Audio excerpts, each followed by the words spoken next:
Hello friends, कैसे हैं आप लोग? आई होप बिल्कुल अच्छे होंगे। हम सब लोगों के साथ एक कॉमन प्रॉब्लम होती है कि एनएसई में बहुत सारे स्टॉक्स हैं, बट हमें पता नहीं होता कि हम उसमें से कौन सा स्टॉक पिक करें, किस टाइम पर करें और किस स्टॉक को अपने पोर्टफोलियो में रखें। ऑब्वियस सी बात है, 3,000 से ज़्यादा स्टॉक्स हैं एनएसई में, तो ये तो पॉसिबल नहीं है कि हम सारे स्टॉक्स रख सकें। और एक हेल्दी पोर्टफोलियो के लिए वो होना भी नहीं चाहिए कि हम बहुत सारे स्टॉक्स में बैठे हो। एक हेल्दी पोर्टफोलियो हमेशा 15 से 20 स्टॉक्स होने चाहिए। तो हम किस टाइम पर एक हेल्दी पोर्टफोलियो की शुरुआत करें, कैसे हम राइट स्टॉक पिक करें और किस टाइम पर एक ब्रेकआउट उसमें चूज करें, किस तरह से उसको आइडेंटिफाई करें। आज हम ऐसी ही एक स्ट्रेटेजी के बारे में बात करेंगे, एक स्टॉक सिलेक्शन के प्रोसेस के बारे में बात करेंगे, जो स्टॉक सिलेक्शन का प्रोसेस मेरा है, जिस तरह से मैं स्टॉक्स को चूज करता हूँ। So without wasting any time हम लोग चलते हैं सीधा स्क्रीन पर और देखते हैं एक स्ट्रेटेजी के बारे में हम बात करते हैं। तो इस स्ट्रेटेजी का नाम है फ्रेंड्स आईपीओ ब्रेकआउट स्ट्रेटेजी। जैसे कि आपने देखा होगा, आईपीओ आता है, उसके बाद उसमें बहुत अच्छी रैली मिलती है, बट हमें कब उस स्टॉक को पिक करना है, किस टाइम पर उसमें ब्रेकआउट आता है, क्या पैरामीटर्स हैं उसको चूज करने के, जिसको हमें ध्यान रखना चाहिए। आज हम इस वीडियो में उसी के बारे में डिस्कस करेंगे। तो हाउ टू फाइंड ब्रेकआउट, उसका क्राइटेरिया आज हम इसके बारे में इस वीडियो में देखेंगे। Whenever after hitting the IPO in the secondary market, mark the first high of the candle on daily chart। ठीक है फ्रेंड्स, सबसे पहले आपको डेली चार्ट खोलना है उसका, जो भी आईपीओ का चार्ट होगा, और उस पर हमें उसका हाई मार्क कर लेना है। मैं भी आपको दिखाऊंगा आगे कैसे करते हैं सारी चीजें। Then on daily chart some base formation should be there before break of the high of the first candle. उसके बाद उसमें कुछ कंसोलिडेशन होनी चाहिए, उसके बाद उस हाई को क्रॉस करने से पहले, उसके पहले कुछ कंसोलिडेशन होनी चाहिए नीचे। आफ्टर कंसोलिडेशन और base formation any day when stock gives breakout above first day candle high with good volume, the stock will be coming on our radar. ये बेसिक सी एक बात है। अब मैं इसको आपको एक्सप्लेन करना चाहता हूँ, एक्सप्लेन करूंगा कि इसमें मैं ओवरऑल कहना क्या चाहता हूँ। अब यहाँ पे ना इस केस में हमारे पास दो सिनेरियो बनेंगे। एक सीन 1 की मैं बात कर लेता हूं। यहाँ पे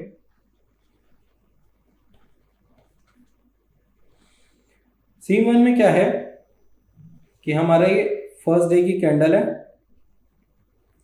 आईपीओ डे की फर्स्ट डे कैंडल। इसमें हमें क्या करना है, ये मार्क कर लेना है इसका हाई। ठीक है फ्रेंड, जैसा कि हमने अभी उसमें रीड किया था। उसके बाद क्या होगा, कुछ कैंडल्स इसके नीचे बनेंगी, वो नीचे इसके लो के नीचे भी जा सकती हैं, हमें उससे कोई मतलब नहीं है। वापस स्टॉक ऊपर आएगा, फिर नीचे जाएगा, फिर ऊपर आएगा। कुल मिला के स्टॉक यहीं पे कहीं कंसोलिडेट करेगा कुछ टाइम तक। उसके बाद एक दिन आएगा जब वो स्टॉक एक ब्रेकआउट देगा। ब्रेकआउट कब होगा, इस कैंडल के ऊपर। जब भी ये फर्स्ट डे की जो कैंडल है इसके हाई को क्लियर करेगा, उसे हम ब्रेकआउट कंसीडर करेंगे। और इंपॉर्टेंट क्या है, उस दिन वॉल्यूम भी हमारा काफी अच्छा होना चाहिए। इस पूरे सिनेरियो में जो भी हमारा वॉल्यूम होगा इस पूरे से नीचे होगा, तो इस डे का जो वॉल्यूम होगा हमारा हाईएस्ट होगा इस पूरे सिनेरियो में। मैं आगे आपको एग्जांपल के साथ दिखाऊंगा ये सारी चीजें कैसे होंगी। तो इसमें हमारा जो फर्स्ट सिनेरियो है, फर्स्ट सिनेरियो में कभी कभार क्या होता है, जो ब्रेकआउट कैंडल होती है वो ऑटोमेटिकली बहुत बड़ी होती है, क्योंकि बहुत लोग इस चीज का वेट कर रहे होते हैं और बहुत जो HNIs होते हैं वो इस चीज को फॉलो करते हैं। तो ऐसे में क्या होता है, जो कैंडल होती है वो काफी बड़ी बन जाती है। जो ये ब्रेकआउट कैंडल आप देख रहे हैं ये काफी बड़ी हो जाती है।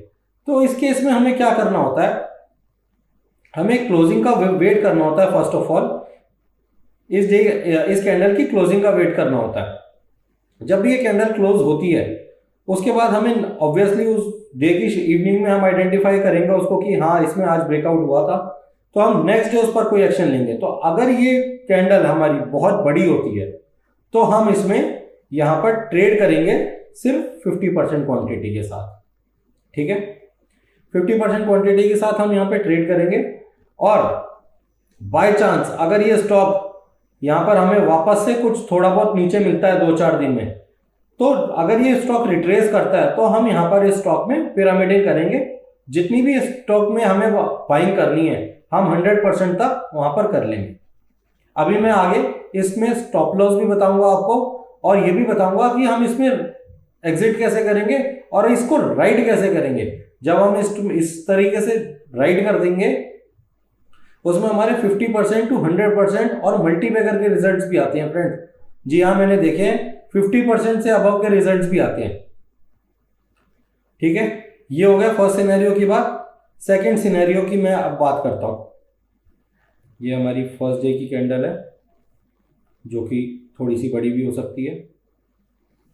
उसके बाद हमने उसका हाई मार्क कर लिया। उसके बाद जो हमारी नेक्स्ट कैंडल्स हैं वो उसके नीचे जा रही हैं, नीचे बन रही हैं, ऊपर भी आ रही हैं, फिर यहाँ पे टच करके वापस से नीचे आ रही है। तो कुल मिला के ये हाई को क्रॉस नहीं कर पा रही है कैंडल्स हमारी। तो ये जो पूरा प्रोसेस होता है फ्रेंड्स, इसे हम कहते हैं बेस फॉर्मेशन। जब भी ये बेस फॉर्म हो जाता है उसके बाद ब्रेकआउट कैंडल आती है।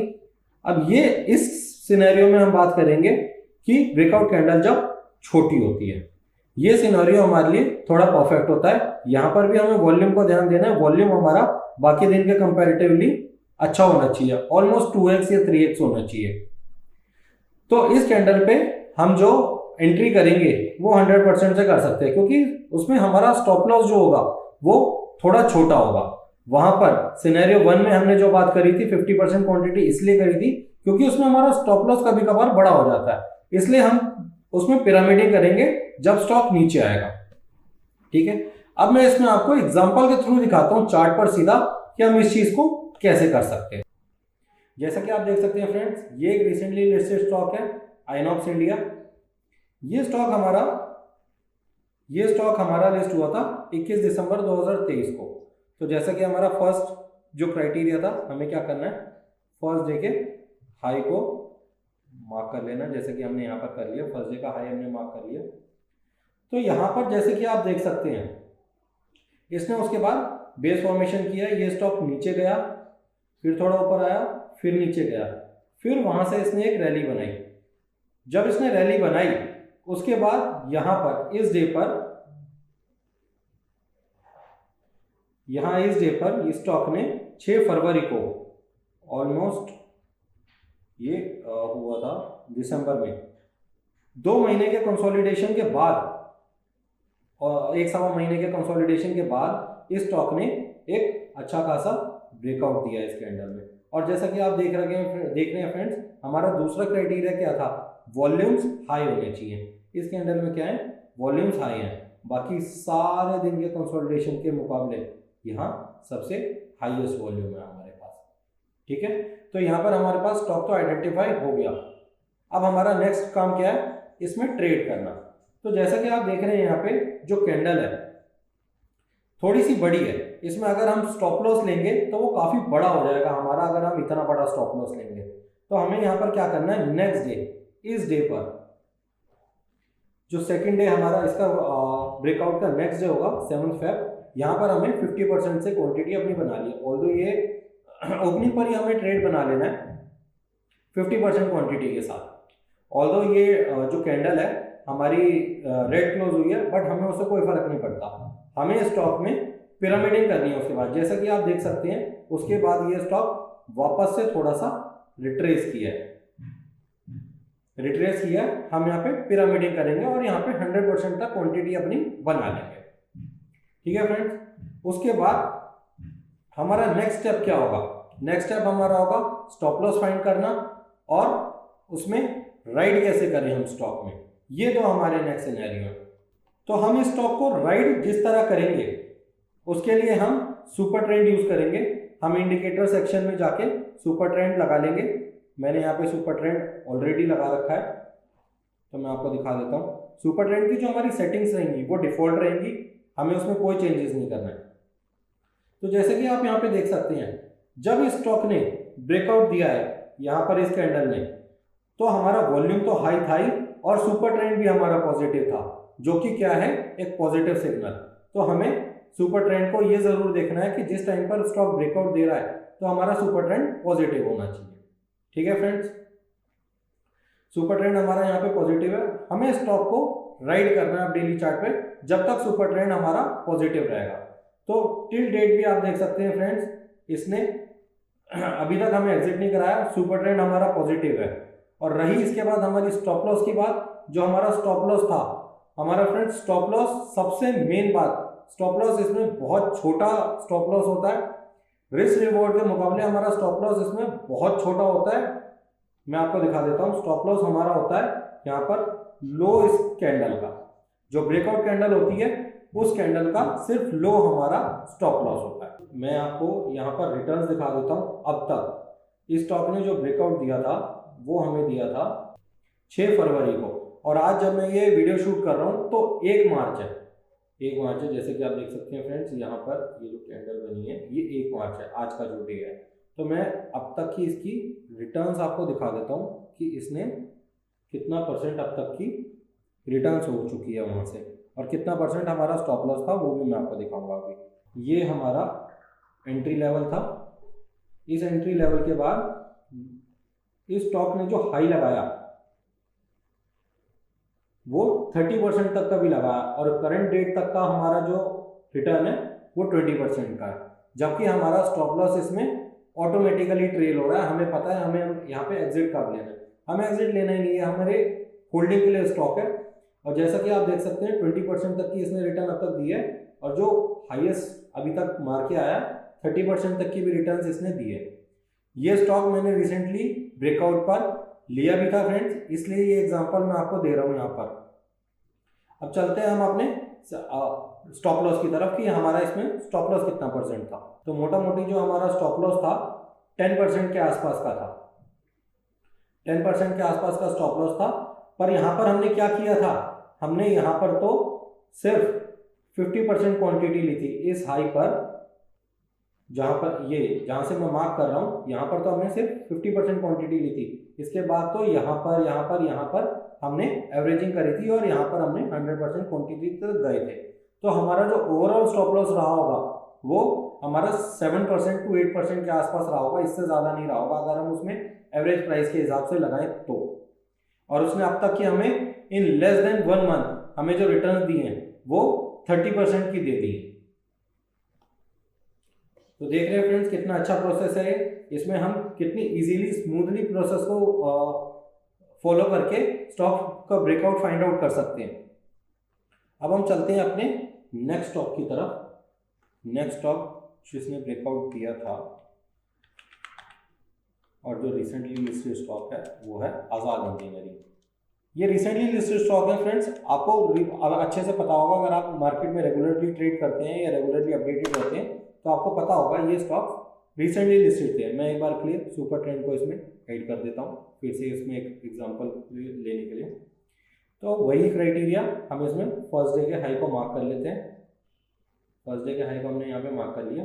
तो जैसा कि आप देख सकते हैं फ्रेंड्स, इस स्टॉक में भी क्या हुआ है, इस स्टॉक में भी जो हमारी ब्रेकआउट कैंडल बनी है वो काफ़ी बड़ी बनी है, और जो हमारा वॉल्यूम है कंपैरेटिवली बाकी सारे दिनों से काफ़ी अच्छा है। यहाँ पर काफ़ी छोटा छोटा वॉल्यूम था, और इस स्टॉक ने नीचे कंसोलिडेट किया था ब्रेकआउट के पहले।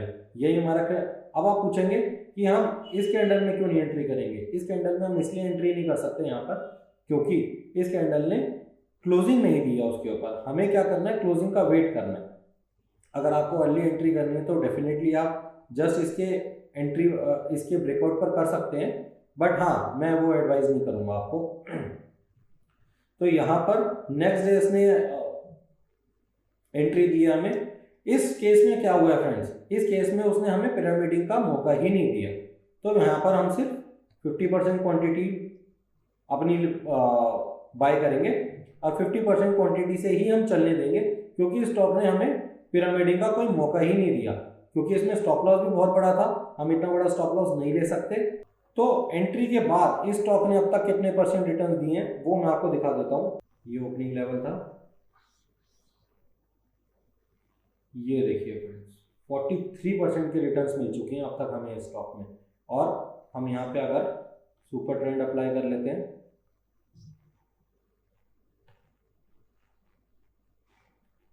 तो सुपर ट्रेंड यहाँ पर इस पॉइंट पर हमारा पॉजिटिव था और हम इस स्टॉक को अभी राइट कर रहे हैं, अभी हम इस स्टॉक से एग्जिट नहीं करेंगे। बस एक प्रॉब्लम क्या हुई, हम यहाँ पर इस स्टॉक में पिरामिडिंग नहीं कर पाए। नो प्रॉब्लम, 50% से हमने किया और 50% क्वांटिटी से ही हमें जो रिटर्न्स मिल रही हैं वो 40% मिल रही हैं इन लेस देन 1 मंथ। देखिए फ्रेंड्स कितनी अच्छी रिटर्न हमें इसमें मिल सकती है। अब मैं आगे एक स्टॉक और दिखाने वाला हूँ आपको, जो कि हो सकता है आप में से कई लोगों का फेवरेट स्टॉक रहा हो।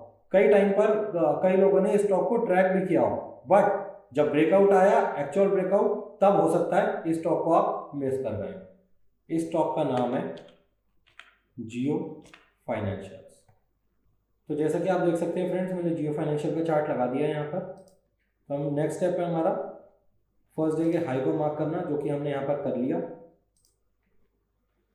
तो यहाँ पर जैसे कि आप फ्रेंड्स देख सकते हैं, इस स्टॉक ने काफ़ी अच्छा कंसोलिडेट किया और काफ़ी लंबे पीरियड के लिए किया।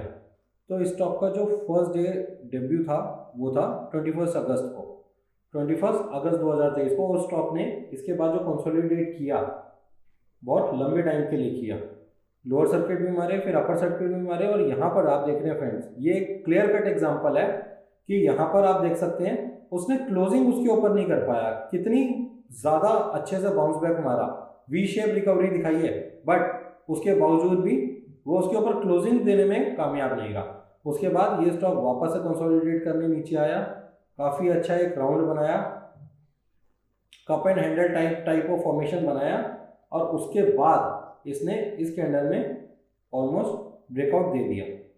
ठीक है, ये स्मॉल कैंडल थी, बट यहाँ पर एक क्या चीज़ थी, ट्विस्ट क्या था, हमारे पास वॉल्यूम्स मिसिंग थे। हमारे पास इस कैंडल में वॉल्यूम्स मिसिंग थे। तो हम क्या करेंगे, वॉल्यूम मिसिंग थे तो हम इसमें अवॉइड करेंगे या अभी वेट करेंगे। देख सकते हैं फ्रेंड्स, एक एक क्राइटेरिया जो है वो कितना ज़्यादा इंपॉर्टेंट रोल प्ले करता है। आप किसी भी स्टेप को मिस नहीं कर सकते हैं। यहाँ पे किसी भी स्टेप को मिस करेंगे तो हो सकता है आपको स्टॉप लॉस हिट करने का, आपका स्टॉप लॉस हिट करने के मेजर चांसेस होंगे। उसके बाद इस स्टॉक ने अगले कुछ टाइम फिर से कंसोलिडेट किया, रिट्रेस किया और उसके बाद फाइनली एक बहुत अच्छा ब्रेकआउट दिया with big candle with very good volume. अब तक के ऑलमोस्ट हाईएस्ट वॉल्यूम थे इस पूरे कंसोलिडेशन फेज के बाद, हाईएस्ट वॉल्यूम। हम यहाँ पर इस स्टॉक को आइडेंटिफाई करेंगे, ये हमारा एरिया होना चाहिए इस स्टॉक के ब्रेकआउट लेवल का। मैंने अपने पोर्टफोलियो में भी ये स्टॉक उठाया था फ्रेंड्स इस ब्रेकआउट के बाद। मैं इसका स्नैपशॉट भी यहाँ पर पेश कर दूंगा, आप देख सकते हैं।